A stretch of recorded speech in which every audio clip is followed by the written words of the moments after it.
The broadcast is now starting. All attendees are in listen-only mode. Hello everyone, I am Marge Atkinson, Webinar Coordinator for the Special Libraries Association Competitive Intelligence Division.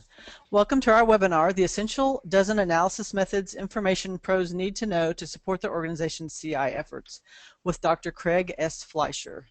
We'd like to thank Aurora WDC for hosting our webinar, and before we start I'd like to cover a few things. The Twitter handles for this are at SLACID, at Craig Fleischer, CraigFleischer, and at Aurora WDC. For those of you on the phone, your lines will be muted. We will hold all questions till the end, but please feel free to enter them in the chat and we will address them then. The webinar is being recorded and the recording will be available to all those registered within the next few days. Please feel free to use social media during and after the webinar. Okay, now I would like to introduce Dr. Fleischer. Dr. Craig S. Fleischer is the Chief Learning Officer at Aurora WDC. His focus is on how to enhance and lead intelligence-related activities in business, developing the culture, capabilities, people, and processes that result in superior analysis, actionable decisions, and market success. For more than 25 years, his expertise has been heavily cited in leading international publications and shared globally with many associations, public bodies, think tanks, universities, as well as top companies including, among others, 3M, CIBC, EDS, ESSO, GE, IBM, J&J, Labatt, Levi Strauss, Merck, P&G, and TSX. A former SCIP president, leading scholar, and prolific author, Fleischer has written or edited a dozen books such as his most recent 2013 effort, Analysis Without Paralysis, the second edition, and has published scores of refereed papers in the fields of business analysis, intelligence, as well as corporate public affairs and communication. Dr. Fleischer? Thank you very much, Marge. I want to thank you and the SLA-CI division for inviting me to present the webinar today. It's always a pleasure to interact with my information management professional colleagues, and today I'll be covering a topic that I know is of perpetually high interest among our SLA members, that being intelligence analysis methods. Now, I've put together, for my first time at least, this presentation to offer you a brief preview of the ones I view most likely to be used in many of your organizations. My aim is in helping you understand what they are, what they do, and how they might apply to your organization's decision-making, intelligence, and planning concerns.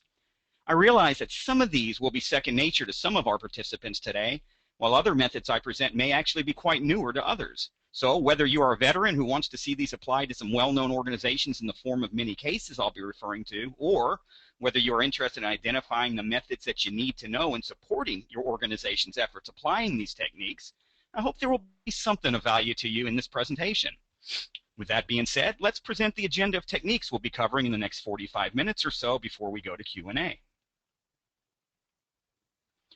These are the 12 techniques that I would humbly suggest that every SLA-CI division member and information professional should have a working exposure to, because this set is arguably the most useful and used one that most organizations employ in their intelligence analysis work. Some of these are used for strategic planning, some for market research, others for policy development, and even others for establishing a shared discussion or context. Nearly all of these have multiple uses and offer different ways of completing the analysis process.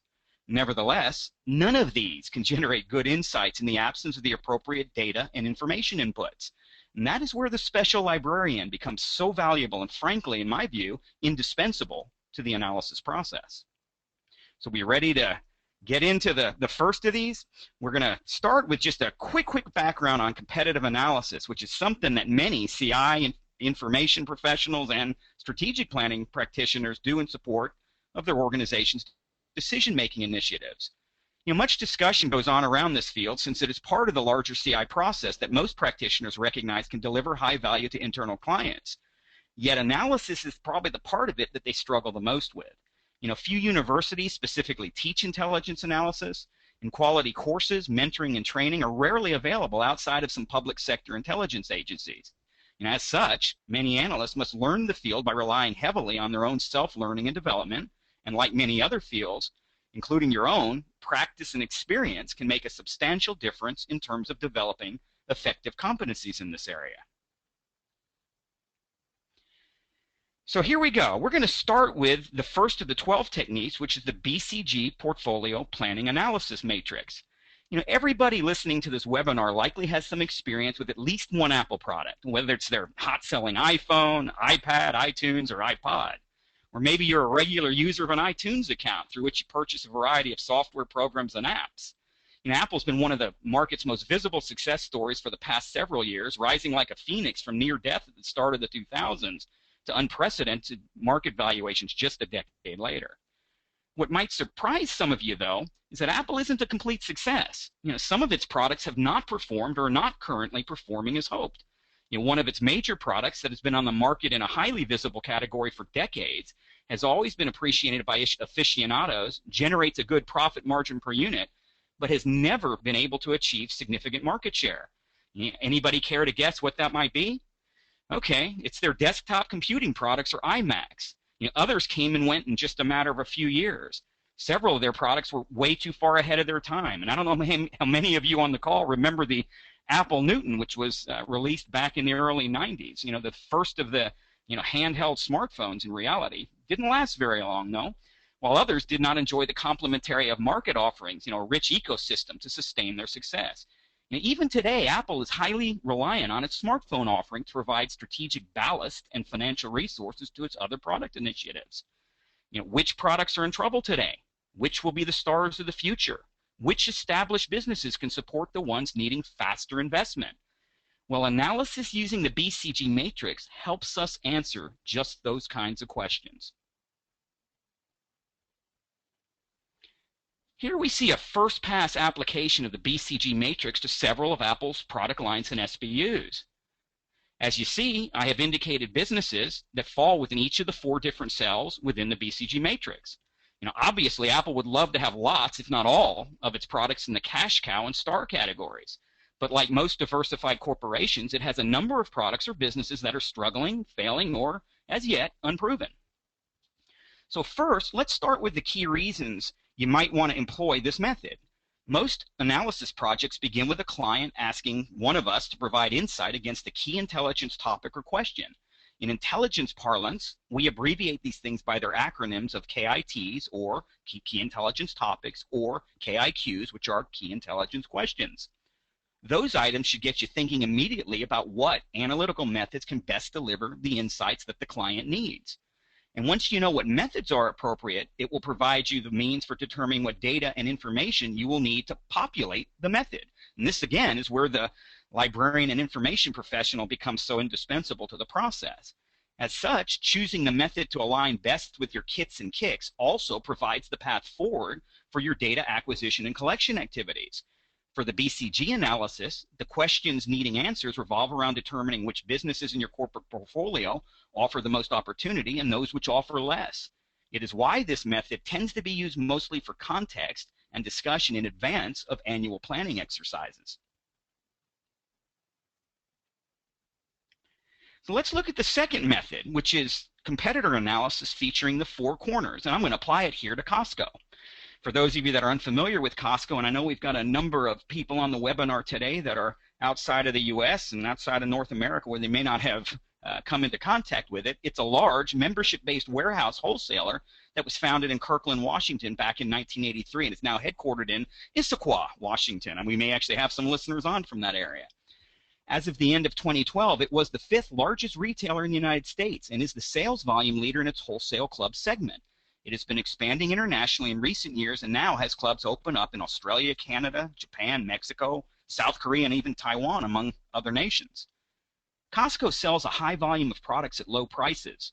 Its products are bulk packaged and they're marketed primarily to large families and businesses. The company won't carry multiple brands or varieties where the item is essentially the same. The one exception to this is when it sells a house brand, which is typically under its Kirkland signature label.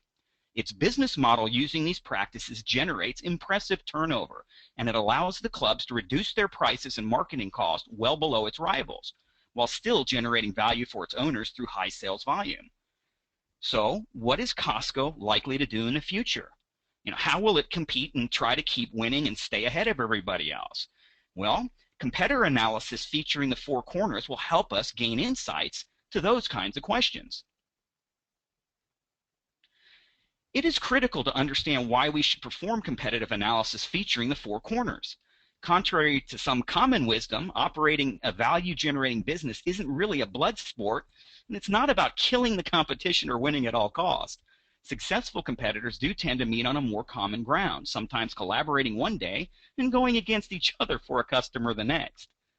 The key to winning market share is really to differentiate your company by providing products, services, or solutions that your best prospects will consider to be more desirable than what's offered by anybody else.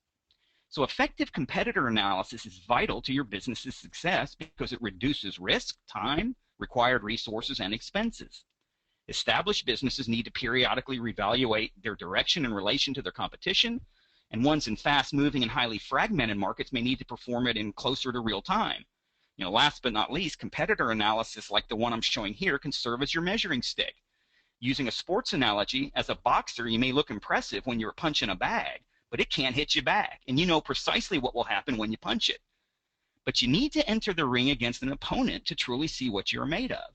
Your capabilities and plans, in and of themselves, may be impressive, at least on paper, but would they stand up to lean and mean opponents who will hit you back and have plans of their own to walk out of the ring with the belt? Well, when you apply competitor analysis featuring the four corners, that's exactly what you'll get an understanding of, are the dynamics of how you get to compete with these rivals. Again, another wonderful tool that many organizations utilize and information professionals can easily support and assist in getting it completed properly. All right, this is my time to take a quick break in between all the methods. Do any of you on our webinar today recognize any of the folks in this picture? They're all smiling and happy, or waving in past Division Chair Claudia Clayton's case. Hi, Claudia. This is a good reason to go to SLA's annual meetings because we get to go into much greater depth about things than I can get to on these kinds of webinars, as good as they are. Are you planning to be in Vancouver, British Columbia next year for the annual conference? If you aren't already, start thinking about it now and getting the days and budgets set aside for an awesome learning, networking, and social experience. And again, you can be part of this picture next year in BC. All righty, well, let's look at driving forces analysis, the third of the 12 methods that I'm presenting. And I'm going to do it here relative to the business to consumer retail segment, which provides a really rich context within which to begin this exploration.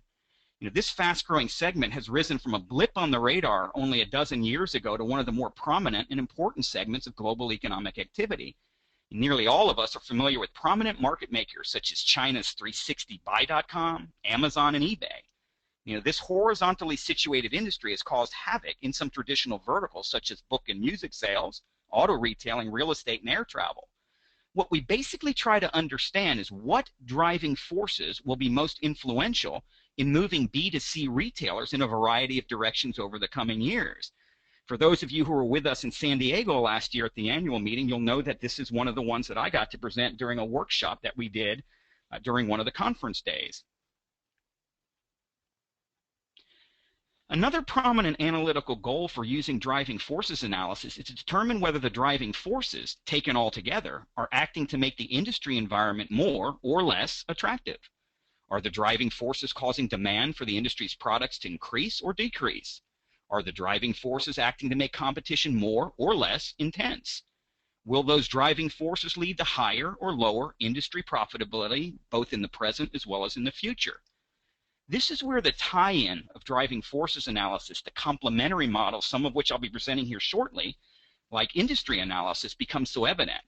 Without doing driving forces analysis, these other industry analyses will be static and unhelpful beyond the present tense, thus negating their possible intelligence, benefit, and value.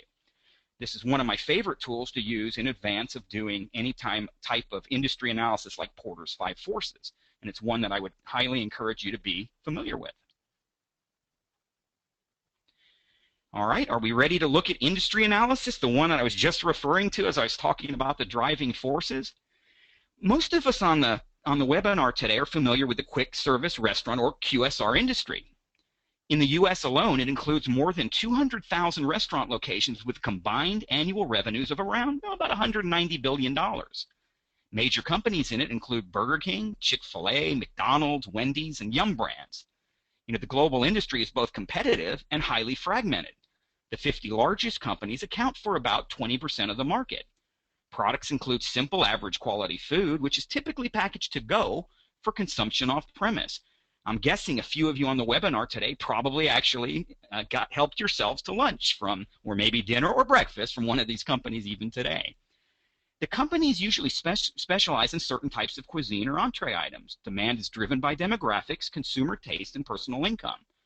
The profitability of individual companies depends on efficient operations and high volume sales. Large companies have advantages in purchasing, finance, and marketing. Small companies can compete effectively by offering superior food or service. But is the QSR industry attractive? Would it be a good place to invest resources, or should incumbents be disinvesting from it? What kinds of forces are impacting competition both now and in the future?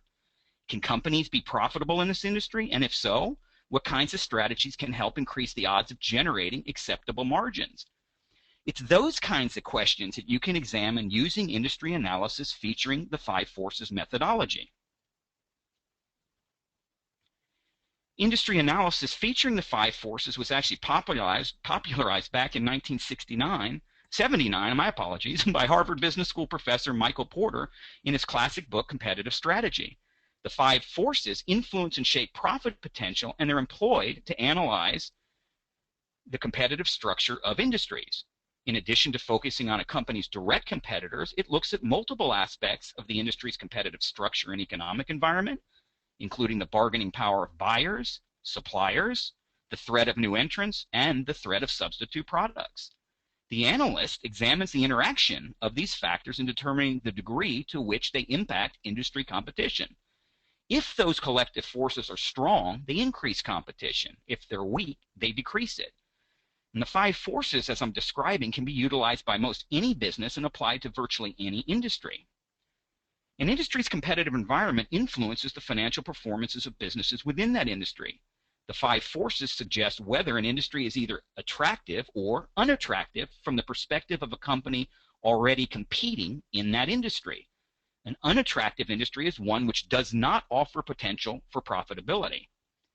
If a company uses the 5 forces and concludes that the competitive forces in the industry are either too strong or unfavorable, that company may choose not to enter that industry or market. Or if the company is already competing in that industry or market, it can use this model to find the best possible strategic placement within it. All right, I don't know how many of you are familiar with United Health Group, but if you saw forecasts and ratios like these on the screen, would you think that United Health is doing well or not? In order to make a confident assertion, you need to know what reference these ratios and trends are being compared against. For example, how does this compare to other global healthcare companies? How about the U.S. and world economy in general? Companies with primary operations in the healthcare insurance marketplace? And are these ratios and trends likely to continue in these directions, or might they diverge from them? What forces might compel that divergence? Most analysts who are monitoring their competition or even their own companies are used to seeing charts and ratios like this one. Financial information, whether derived from the company's own books or related to activity in financial exchanges like stock markets, are always being developed and are often shared in open sources. As such, this data, frequently in the forms of charts, grids, tables, or gobs and gobs of ratios, can be a critical piece of the intelligence puzzle that the analyst must have to better understand their rivals.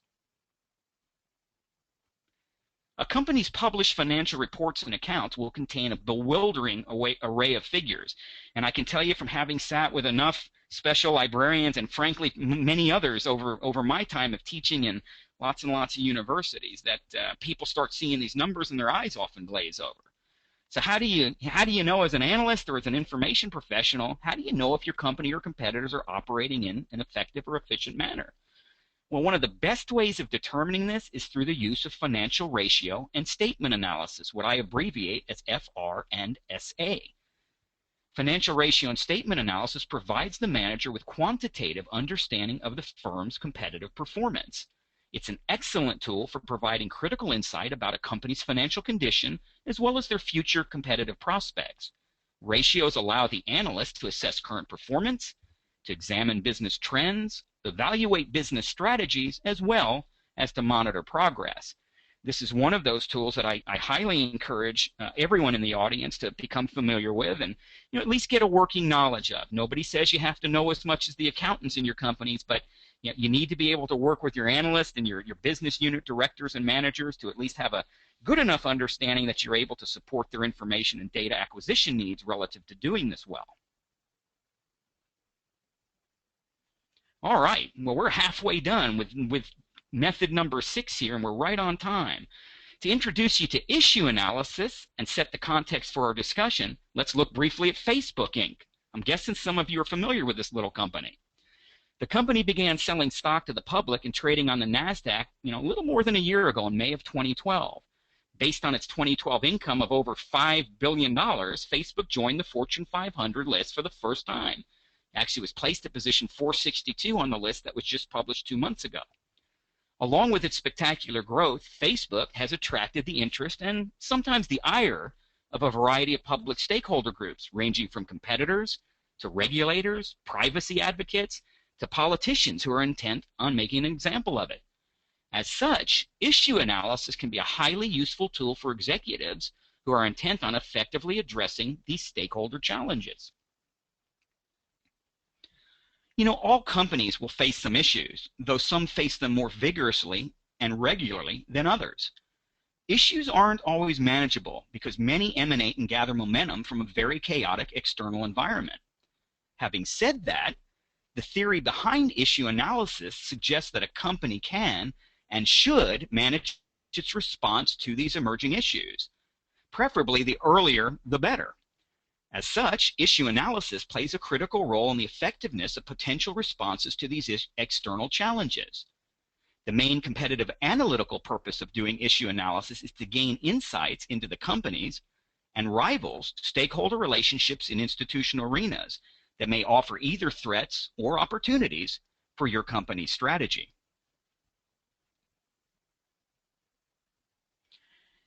Well, here's the product life cycle, and that's the Blackberry Smart Phone that you see. The product life cycle, or PLC analysis, is useful in helping analysts assess the state of a product in relation to consumers and producers' expectations for it over time. For example, consider the Research in Motion, or RIM, Blackberry. I'll note for the record, obviously, that the entire company took on the name of this product earlier in the year.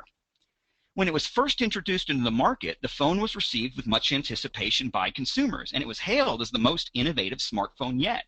It was a veritable fashion symbol to be seen using your BlackBerry, and the term initially came to be synonymous with a smart phone. In the years after its introduction, consumers were constantly seeking the next new thing that could do more for them than the quickly fading BlackBerry could, even with its regular updates and modifications. And manufacturers like Apple and Samsung were, and remain, only too happy to oblige them in their needs. As the months and years progressed, other phone companies brought out their own similar versions of the smartphone, eating into and eventually diminishing the dominance of the BlackBerry on the market. Today, the company's phones have a tiny share of the global smartphones market, and there is talk, very recent, about BlackBerry pursuing strategic options, including a sale of the company. The product life cycle is a business term that refers to the normal stages in a product's progression, from its original conception to the time the product shows the inevitable indications of decline. It allows the producers and business owners of the product to gauge the stage of production, which enables it to apply the relevant marketing and related principles in order to optimize its value generation over its effective life. It can also help resource allocators ensure that money is being spent appropriately relative to a product's life cycle stage positioning. From the analyst perspective, PLC analysis can help identify opportunities for new product development or product improvement, as well as in early diagnostic and product definition work. It is worth my noting that there have been more recent derivations of this concept, often called enhanced or improved PLCs, but the foundational concept I've described already is critical to leveraging these newer concepts as well. All right, you've probably heard of this company too. Let's talk a little bit about scenario analysis, our eighth method. With over 99,000 employees and headquartered in Redmond, Washington, Microsoft develops, licenses, and supports software, services, and hardware devices worldwide. Now led by CEO Stephen Ballmer, the company markets and distributes its products and services primarily through original equipment manufacturers, distributors, and resellers, as well as through online. The company has a market capitalization of over 260 billion US dollars as of the start of this year, and it retains impressive levels of revenue growth and profitability compared to most companies. But today, Microsoft is being hit from all sides, and often by companies who didn't even exist or were mostly insignificant, maybe as recently as 10 or 15 years ago.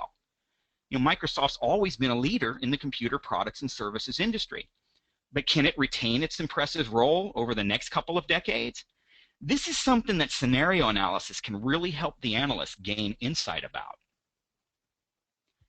There remain many working definitions of scenario analysis. Nearly all of these share the common function of identifying versions of future states of being. Care must be taken, though, when referring to scenario analysis, as the scope, the methodology, and purposes vary from organization to organization as well as from analyst to analyst. In general, scenario analysis combines quantitative and qualitative analysis that imagines many possible future scenarios of environmental change. It then reduces these scenarios to a manageable number of possibilities, usually 3 or 4. It incorporates sensitivity analysis to determine dependent variable relationships. It isolates trends and patterns to counteract blind spots in strategic decision-making, something that many of the executives and clients who rely on intelligence appreciate significantly. And it provides a framework for future decision-making. Using it, you can make decisions in the context of the separate futures that may unfold. The task of creating these scenarios compels you to test your future assumptions.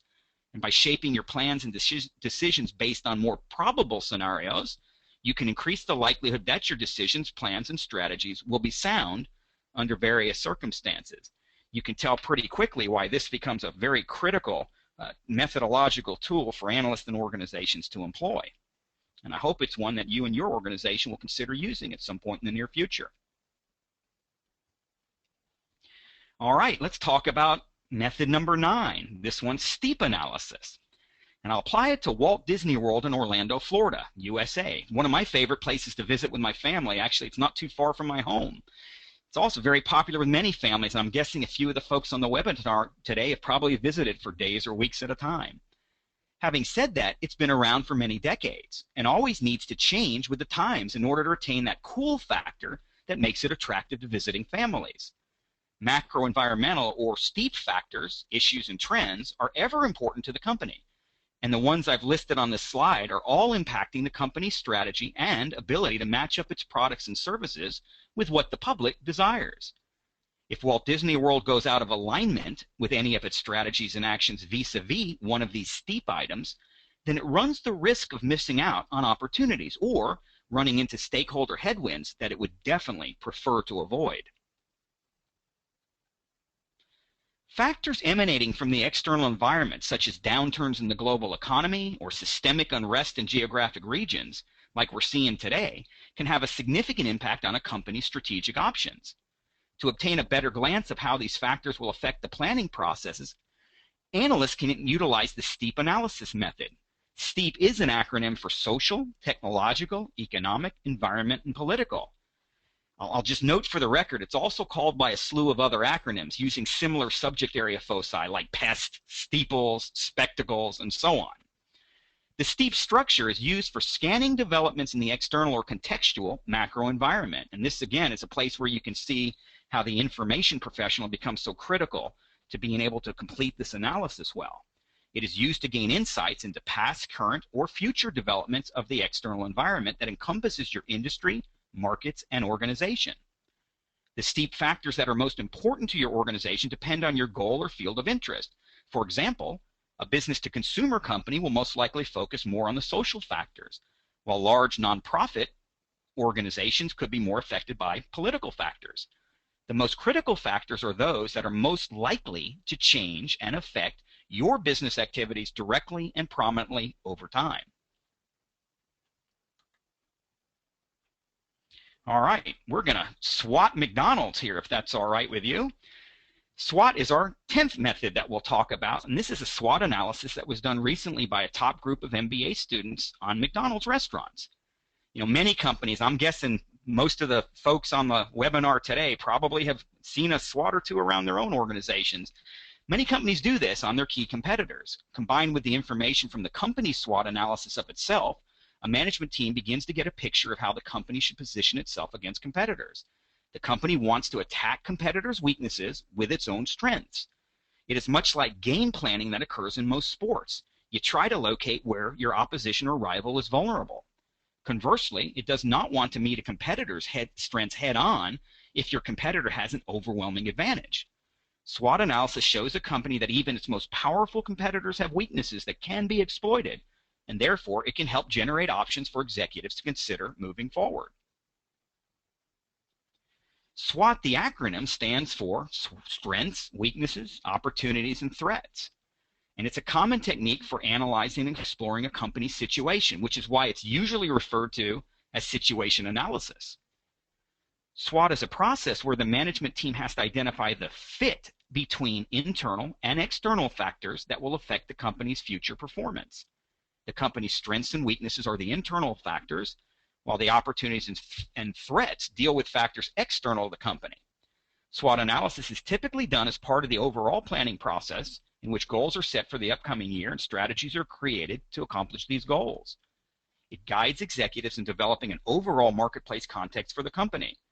And this technique can be applied to many areas of your company, including products, divisions, and/or services. Now, having said all of that, and I know a few of the folks on the line today will know from my history that I've said a number of times that many SWOTs do not deliver on their intelligence promise. You know, the unique proven approaches that I try to take in my books on this really do alleviate many of the intelligence-related deficiencies that most people have in using SWOT.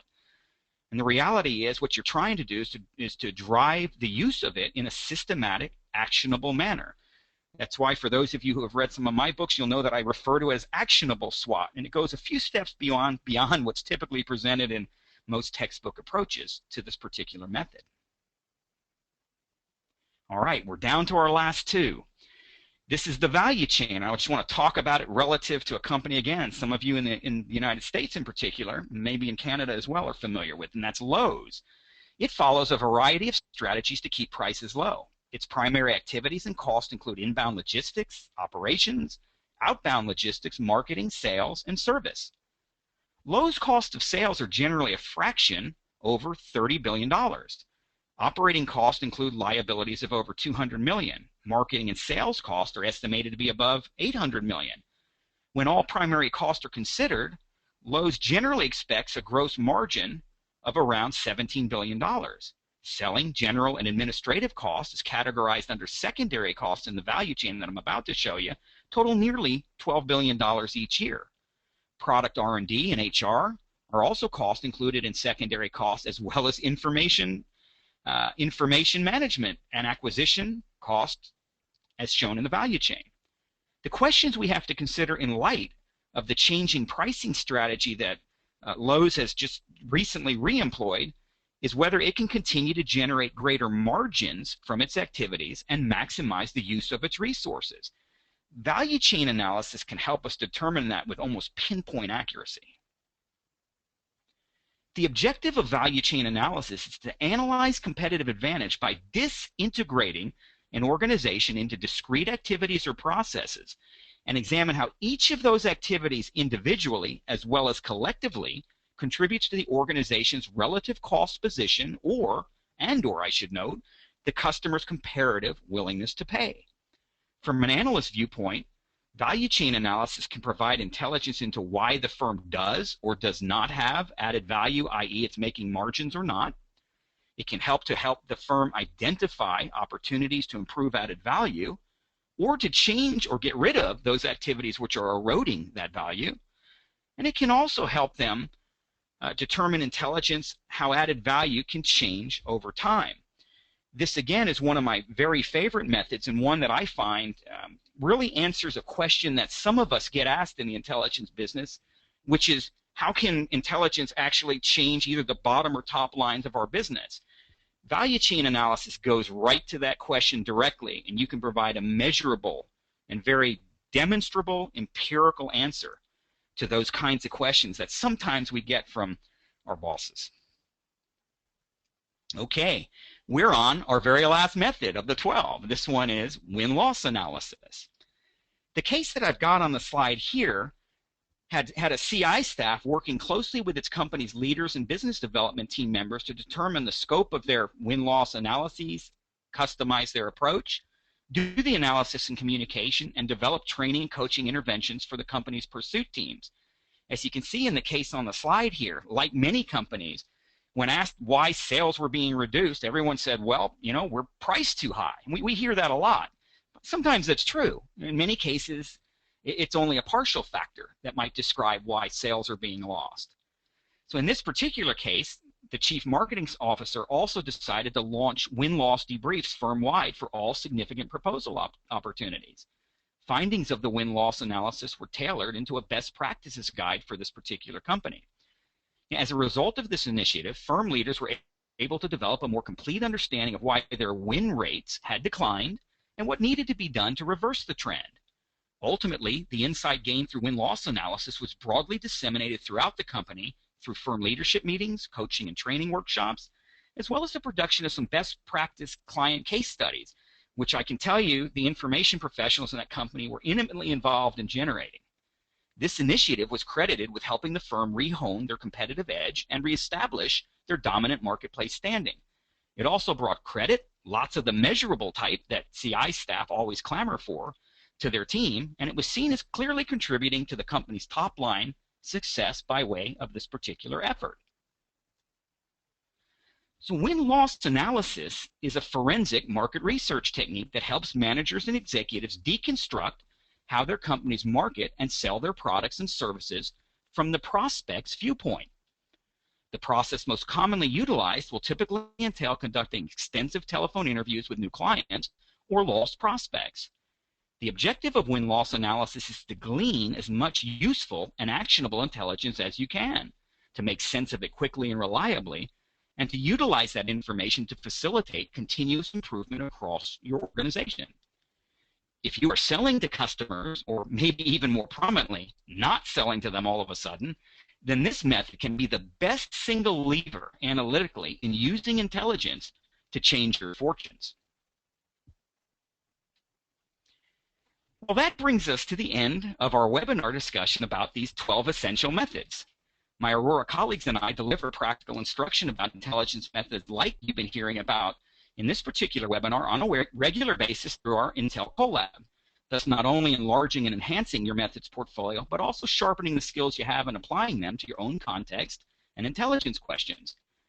I would love to hear from you, even right now. If you have any questions about the methods or ideas that you'd like to discuss, and I'd love to hear from you too if you have ideas about how to use these things more effectively. You can always connect with me via any of the means listed above on the slide, and I'll look forward to hearing any questions you might have and to keeping in touch with you about your success in applying your information management skills in support of your organization's analysis efforts. So on that note, I'm going to go ahead and turn this back over to Marge and do my best to answer whatever questions you have. So I'm looking forward to hearing them, and hopefully you won't throw me too many hardballs. Thank you. Thank you so much, Craig. Okay, there is one. Well, there's several, but I'll start with this one. I noticed that Craig doesn't list ACH on his top 12 list. Why? Good one. I believe, from a capabilities perspective, social librarians would be especially useful for the more time-consuming requirements of ACH, particularly the finding of initial lines of evidence, but also for monitoring for new evidence that can indicate change. By the way, that's a wonderful question, and actually I agree completely with the premises that person suggests. ACH is a great method. The only reason I didn't include it in the top 12 is in doing a number of empirical studies of which tools tend to get most utilized in organizations, and this goes all the way back when I did my first one back in 1987, 1988. ACH never ends up in anybody's top 15 or even 20 list. Now, by the way, that's not because it's unimportant. That's not because it's not useful. I love ACH, and frankly, I'm one of those people out there that not only includes it in my books because I think it's a highly valuable technique for really surfacing the assumptions and making clear what particular premises we're basing our analytical insights on.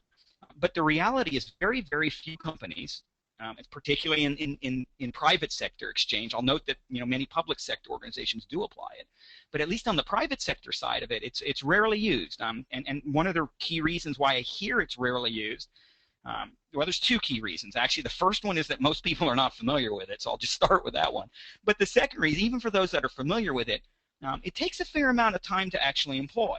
And one of the things that I didn't talk about in my presentation today is that every one of these tools has a very different profile in terms of how it might be executed within an organization.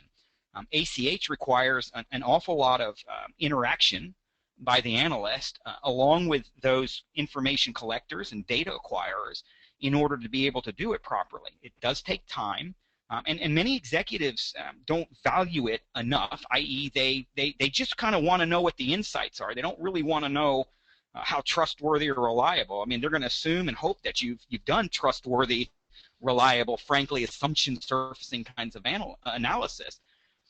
But the reality is, again, many people don't want to spend the time to actually employ the method. And by the way, I think that's unfortunate. So I'm with the questioner. I believe it's critical, and I believe it's important. And if you've never done it, I would encourage you to do it sooner rather than later, because it'll help every other application of method that I talked about on this particular webinar.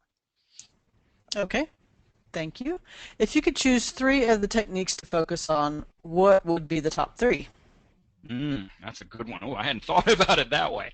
All right, if I had to pick 3 of those that I think probably would be most important for most organizations to support over time, the 3 that I would say would be competitor analysis, and that's especially being able to do it 4 corners, just because it's always going to be useful.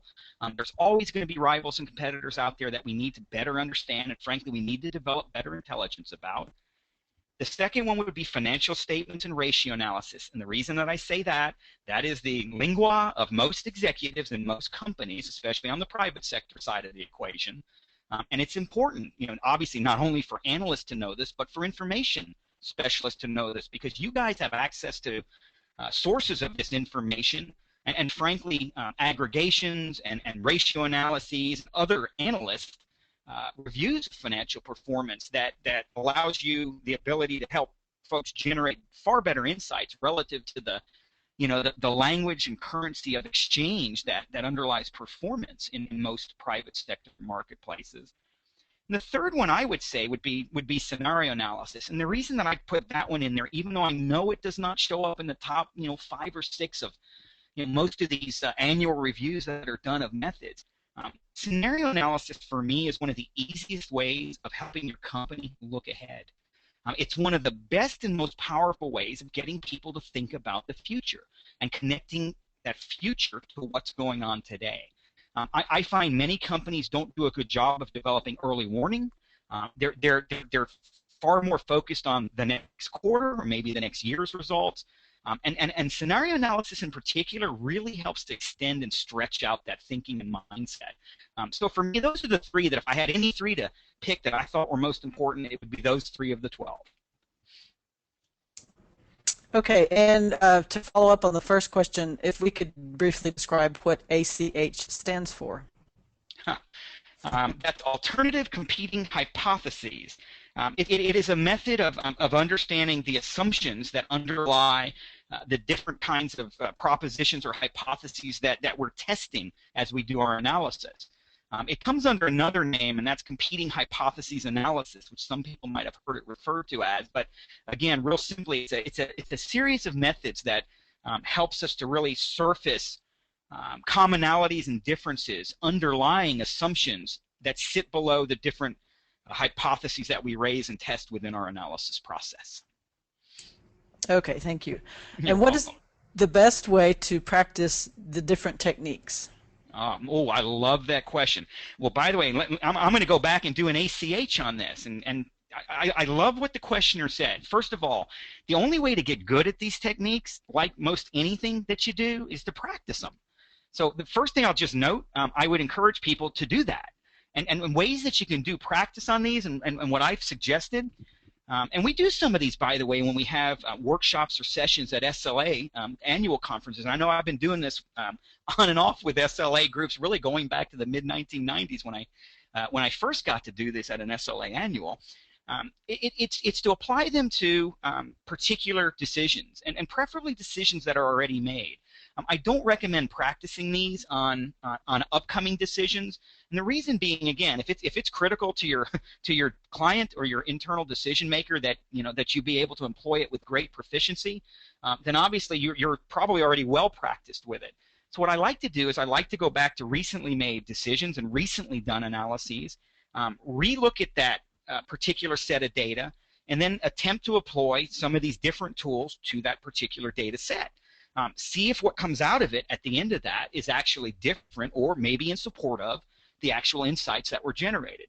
Another way of practicing, in my view, there's two other ways that I think are really helpful. The first of which is to do it to case studies, and there's a lot of case studies that are out there. I teach a lot of university classes where we use Harvard-style case studies, which usually have an awful lot of data, and it usually supports a particular decision that a particular organization and its key decision makers are looking at a point in time. You can use those Harvard-type case studies, decision-oriented case studies, to employ these particular techniques on. Indeed, when I'm actually teaching our executive MBA classes or executive education courses, that's usually what I'm doing, because again, it gives us that common context within which to do it, and frankly, again, if you mess it up, at least your head doesn't roll, or people get angry with it, or you're looking for a new job a month or two later. So that's what I would encourage you to do, and certainly last but not least, SLA does a pretty good job every year, and as well as in webinars just like this one, of giving people opportunities to learn more about these techniques. So learn about it, but again, you got to do them in order to really understand how they can best be employed. Okay, and then on a related note, what questions do you typically ask your clients to help filter down the available analytical techniques? Boy, I ask a lot of questions. It's funny, that's a topic of another webinar that I'm doing later today. You know what, I usually ask about 10 to 12 questions to determine which techniques are the appropriate ones to apply. And I always start that, by the way, first of all, the techniques that you employ have to first of all fit the decision that you're supporting of that particular client or internal decision maker. So it's got to do what we call be fit for purpose first. Once we know that we have a fit for purpose method, there's a number of other things we look at, and it's questions around how much time do we have, how much data and information is available, how reliable is the information and data that we can bring to bear on the particular analysis. How long is it going to take us? When do we need to have this decision by? I.e., again, certain of these analytical tools you can turn around in a matter of hours. There are others that require days, weeks, and in some cases it could even be months to properly execute. So certainly timing matters to that. The question I always ask initially to determine which method I might employ also is, how valid an answer do they need? How much confidence do they need to have in the insights that I'm going to generate? Is 70% confidence good enough? Is 80% what they're looking for? Do they need to have a 90% level of confidence? Every one of these tools has a very different, and I call this a far out profile, by the way. If anyone's seen my books, you'll know that I refer to those in most of my books. That far out profile actually stands for the 6 letters in the acronym of far out, beginning with the F, which stands for how future oriented actually is the technique. The A is how accurate is the employment of the technique likely to be.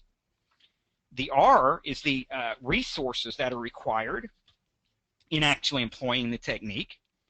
And again, some of these require you to get together with your executives within a room, like a war game, for example, or scenario might require that. Others again, you can just do using open sources and frankly plop it right into a spreadsheet and off you go. The O is objectivity. Some of these techniques are able to utilize sources and methods that are far more objective than others. U stands for usefulness. And again, what I mean by usefulness is how actionable is that insight likely to be once you employ the method. Some of these, and I mentioned SWOT earlier, SWOT can be fascinating, and again, it can generate an awful lot of information. But generally, SWOTs are not very useful, i.e. they don't really help you guide or drive actions or tactics that the company can take. You usually have to do a few other steps after doing the SWOT in order to make it actionable. So usefulness is the U, and the T is timeliness. And again, real simply, what I'm looking for that T, how much time is it going to take to actually execute the method? So it's those kinds of questions that I would always encourage people to think about as they consider one of the many. And again, I presented 12 today. As you might imagine, there are hundreds and hundreds. I have documentation on well over 450 different competitive analysis techniques that have been employed or have been demonstrated to work in certain contexts. But you don't need to know that many. I mean, the 12 that I think we presented today would probably cover 80, 90, maybe even more % of most organizations' client request of us. You mentioned a webinar you're doing later today. Is it open for registration, and can you give us more information? I think it is. The one I'm doing 2 later actually, and they're with the SKIP organization. So if someone were to go to www.skip.org and you would look under today's webinars, I do believe you could find information about that. Now I don't know if they're free or not, and I don't know about the timing of whether you can register. I believe people can, and I do believe that they're still open for registration as of this afternoon, my time, and I realize this may be in the middle of the evening or early morning for some of my friends down under, but it is, I think they're going on, I believe, at 7 o'clock tonight, at least the first of them, and I would encourage you to go look there, and I'm doing that on how do you connect your analysis methods to your kits, which is another thing that goes under that fitness for purpose that I just mentioned a minute ago in my answer. Okay. Another question: is there a business value in reverse engineering models beyond the learning and practice? Oh, business value, absolutely. But first of all, there's certainly process and learning value in reverse engineering, and business value, no question. I still think there is. Although again, in today's world with the amount of complexity that we see in so many of our processes and so many of our products and services, doing reverse engineering has become a difficult art and science. I'll note for the record, and it's funny. I remember when I first started doing competitive intelligence work, which was actually back in the early 1980s. Some of the very first assignments we did were using reverse engineering. There's no question it has business value, but again, going back to the far out kind of acronym that I was talking about, it takes time to reverse engineer things. Reverse engineering, of course, requires you to have intimate access to whatever the process, service, or product that you're actually employing that method against. And it can be difficult because even having access, intimate access to to a product or a service, one little missing piece of an engineering process, the secret ingredient, so to speak. If you miss it, all of your assumptions then could be fraught with problems. And I love reverse engineering. And by the way, there's many companies that still do it. It's a great method. It is certainly one that should be in the arsenal or portfolio of most organizations' methods at one point or another. And it, along with its sister benchmarking, I think are again ongoing, useful business value generating tools that can make a difference for companies applied in the right context. Okay, are there any tools for costing the implementation in labor and time of each analysis method? Well, let me answer that quickly. I've not seen that. I have seen it done in particular organizational applications of some of these methods, and it's usually done through a pretty elaborate PERT diagramming process. The other place that I've seen it done where it's been done well, and like I said, I don't know if any of these are publicly available or where we had Six Sigma experts, and frankly we had a couple of black belts that were able to generate those costing and resource allocation issues relative to the different methods. By the way, that questioner, I would love for you to touch base with me offline because it's something I think about an awful lot. But again, I haven't seen anybody do that, and like at least in the public domain, I should note, and that is something I suspect that could benefit all of us if we could figure out a way to do that with a decent degree of accuracy and reliability attached to it. Okay, and an attendee is new to the area, so the webinar went a little fast. Are there any resources where we could find better description of the methods and how they're applied? Well, yeah, I think there are. One of the places you may want to go, and what I actually did today was I gave you a very brief tour of my newest book, which is called Analysis Without Paralysis, second edition. That book has far better and frankly more detailed descriptions of each of these different methods. And again, I would encourage them to start there. Now, let me just note, I wouldn't end there, though. The book will give you, again, greater detail about how to do each of these. Literally, it goes through it step by step. But having said that, there are other resources, including I also write reference books in this, handbooks in this area, that are even far more detailed than the book that I just mentioned. But if this really is a beginner and they haven't seen this kind of thing before, the best place to start is that Analysis Without Paralysis book, because we assumed in writing that book, and that's me and my co-author Babette Susan, we assumed that the people reading that book would have unfamiliarity with most of these tools. If you are already familiar with most of these tools, I wouldn't recommend that book. That book wouldn't be good for you, and you'd be much better off using one of the handbooks.